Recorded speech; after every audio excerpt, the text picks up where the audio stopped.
Hi everyone, welcome. I'm Little Wave. This is your Stars Within. I'm here to give you the astrological forecast. I'm going to touch on things that go through the end of the year, but I'm going to focus the most on the upcoming Mercury Retrograde. It is September of 22, and I'm going to start by telling you we have a Mercury Retrograde, a Mars Retrograde, and we have a Uranus-Saturn square. So those are three major events happening between now and the end of the year. And I'm going to just tell you a little bit about each of them. So let's start with the Mercury Retrograde. Most of us have heard about Mercury Retrograde. It happens 3 times a year. Perceptually, it looks like Mercury is moving backwards in the sky. So when we talk about a retrograde, we're talking about a process that involves 3 times that the planet hits the same grouping of degrees. So just for a brief demonstration, we're going to say Mercury is going to retro, which it does in this case at 8 degrees Libra. So we're going to imagine Mercury's moving through the sky. 5 degrees Libra, 6 degrees Libra, 7 degrees Libra, 8. Well, that's technically what we call the shadow period. It's the first time that the planet goes through the degrees that it's going to retro through. So it's actually the first time that you get the information, oh, this is what this process is going to be about. It's a 3-point process, okay? So that's 1.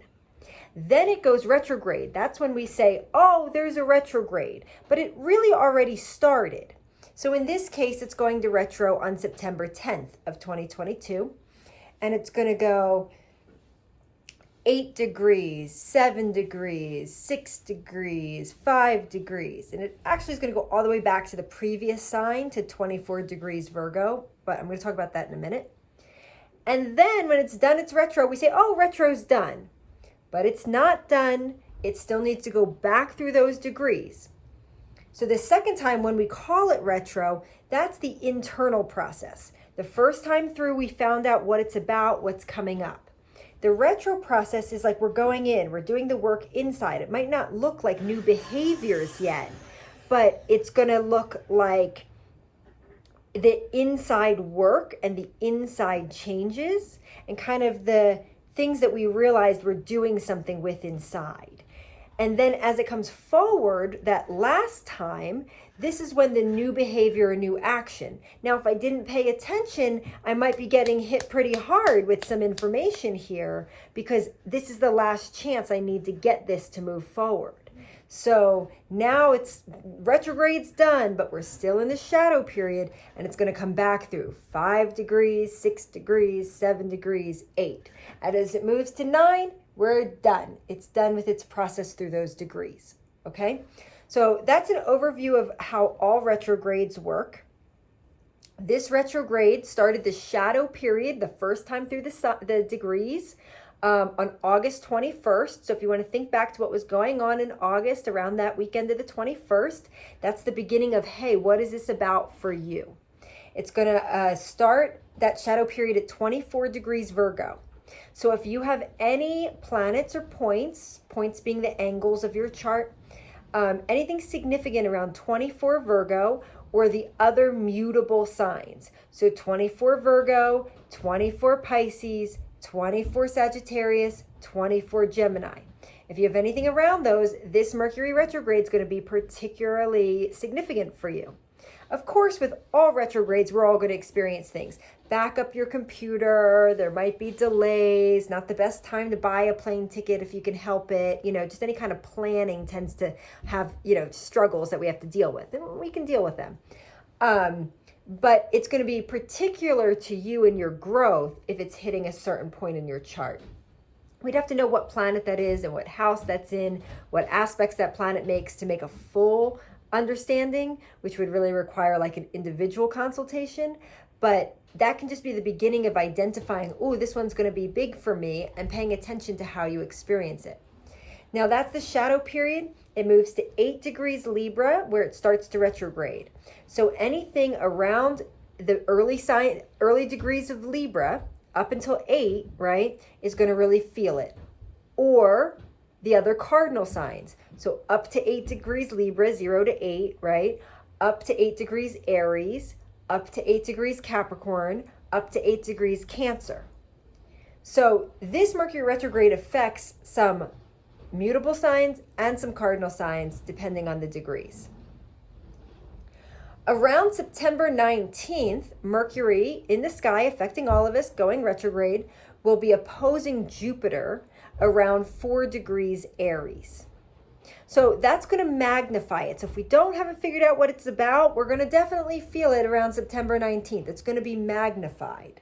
Okay? It could be magnified in a good way, could be magnified in a challenge way, but it's going to be big enough. Jupiter's generally a benefactor, meaning that he brings us gifts. He wants to help us.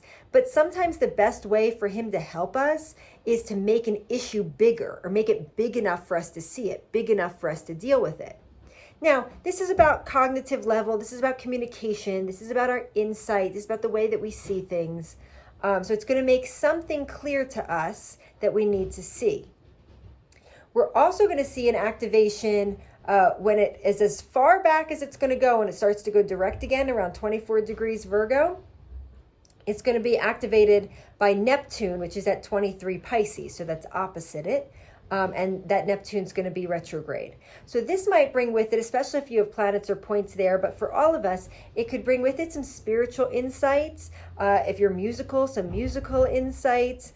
Be careful with any kind of substances around that time. The mind and the body system will be very, very sensitive, and could have, bad reactions or, too much kind of reactions. The body system is very sensitive with Neptune.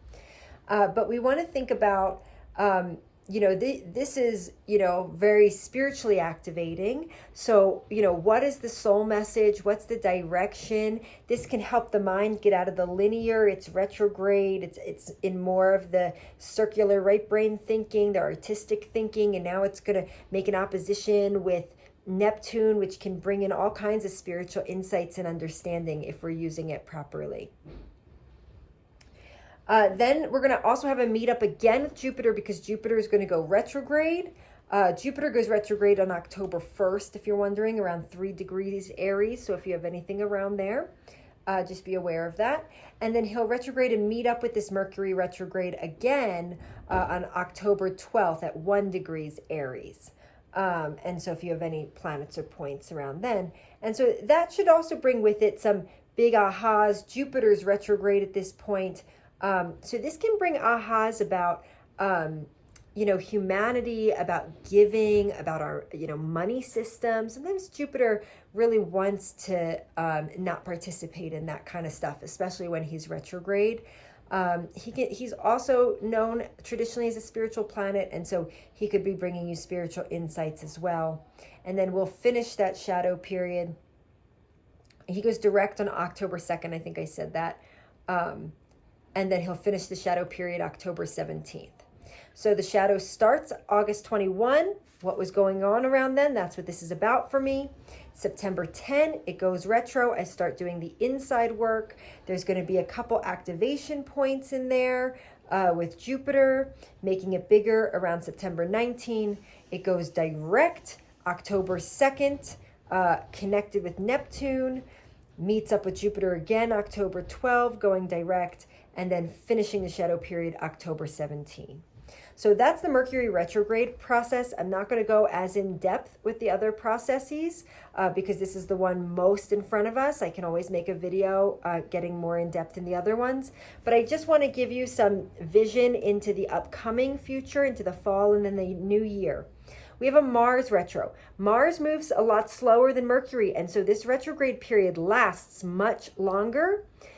So we've entered the shadow September 4th at 8 degrees Gemini. But he actually doesn't retro until October 31st, Halloween, at 25 Gemini. He retros as far back as the 8 degree Gemini and goes direct January 13, not coming out of the shadow until March 13 as it finishes up at 25 Gemini. So from now through March 13 of 2023, we're in this process. So if you have anything, any planets, any points, anything going on between 8 degrees Gemini and 25 degrees Gemini, you're going to feel it for a while.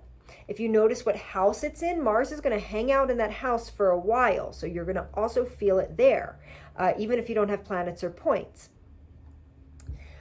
So planets or points between 8 and 25 degrees of Gemini or Sagittarius or Pisces or Virgo. Okay, all of the mutable signs.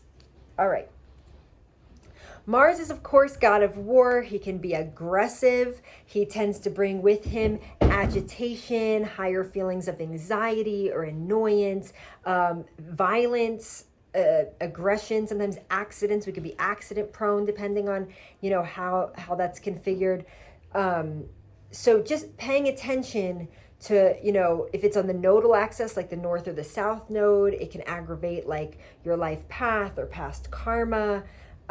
So you just really want to know that you're probably going to be agitated in the area of life that Mars is going to sit in for all this time. But it's through that process of trying to figure out what behaviors alleviate that agitation. That's where it's trying to make you go. And it's agitating something enough so that you deal with it. Okay, I can make another video more in depth about that. The last thing I want to make sure that I mention to you is we have the last Uranus-Saturn square. They've been dancing for a while, but we haven't had a square in a while. They come into a square, which is a 90-degree angle. So, imagine two energies colliding at a 90-degree angle. That's a hard angle, okay? They're going to be at the 18 degrees. Uranus is 18 Taurus, and Saturn is at 18 Aquarius. And they're going to dance all through October and November together.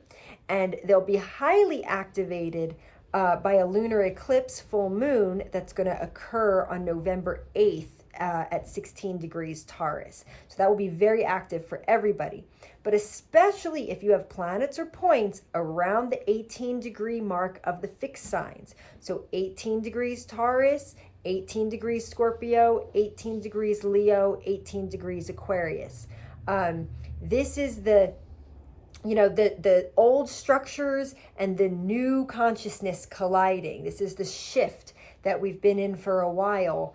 And we just, if it's happening within us, then we're changing and shifting, right? These are larger, two big planets that are slower moving, having an interaction with each other. So that lasts a long time, that has more societal implications. But when it happens within us, we're representing the types of change that the larger society is going through. And so our old structures, our traditions will crumble, and so that new consciousness can appear, so that we can take these quantum leaps forward into the future.